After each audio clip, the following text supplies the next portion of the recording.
বন্ধুরা, গাছে চড়া ভূত বা প্রেতাত্মা এর আগেও অনেকেই দেখেছেন, কিন্তু তাদের হাতে সময় মতো ক্যামেরা না থাকায় তারা হয়তো সেই ভিডিওটি রেকর্ড করতে পারেনি।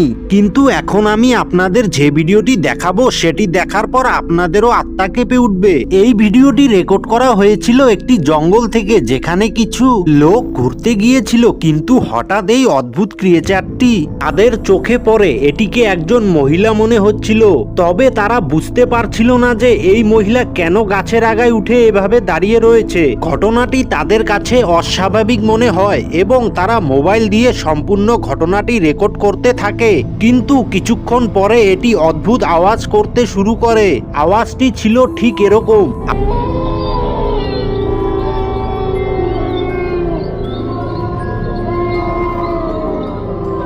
আওয়াজটি এতটাই ভয়ানক ছিল যে তারা খুব ভয় পেয়ে যায় এবং সেখান থেকে দৌড়ে পালিয়ে যায়।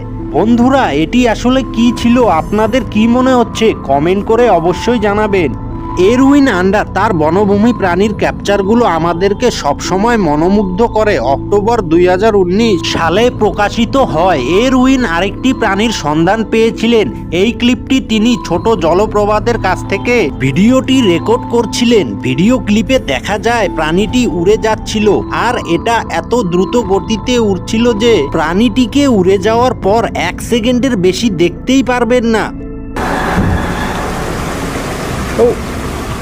পরবর্তীতে আবার সেই প্রাণীটিকে এক জায়গায় বসে থাকতে দেখা যায়, তবু তার গতির কাছে আপনার চোখ হেরে যাবে। পাখিটির মানুষের মতো বড় মাথা এবং বাদুড়ের মতো পাখা রয়েছে। তাহলে এখন প্রশ্ন আসছে যে এটা কি সত্যি কোনো পাখি নাকি কোনো লোককাহিনী সেই বনভূমির প্রাণী? এখন পাখিটির চেহারা আপনারা বুঝতে না পারলে স্লো মোশনে প্লে করছি, ভালো মতো দেখুন আর কমেন্ট করে জানান আপনারা কি কি দেখতে পেলেন। ইউটিউবার ncook1234 নামের একজন ইউজার প্রায় 14 বছর আগে একটি ভিডিও আপলোড করেন। ভিডিওটি দেখে মনে হয় এটা কোনো হোটেলের সিসিটিভি ফুটেজ, যেটা হয়তো মাঝরাতে ক্যাপচার করা হয়েছিল, কেননা পুরো হোটেল ওই সময় একদম ফাঁকা ছিল। আনফরচুনেটলি এর বেশি কোনো কিছুই এই ভিডিওর সম্বন্ধে জানা যায়নি, কিন্তু যেটা ক্যাপচার হয়েছে সেটা রক্ত হিম করে দেওয়ার মতো। দেখুন ফুটেজটি।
এবার এই ফুটেজটির সম্বন্ধে বেশি কিছু তথ্য না থাকার কারণে আমরা বলতে পারবো না যে এটা কতটা রিয়েল, কিন্তু এটাকে দেখার পর এটাকে মাথা থেকে বের করে ফেলা সহজ নয়।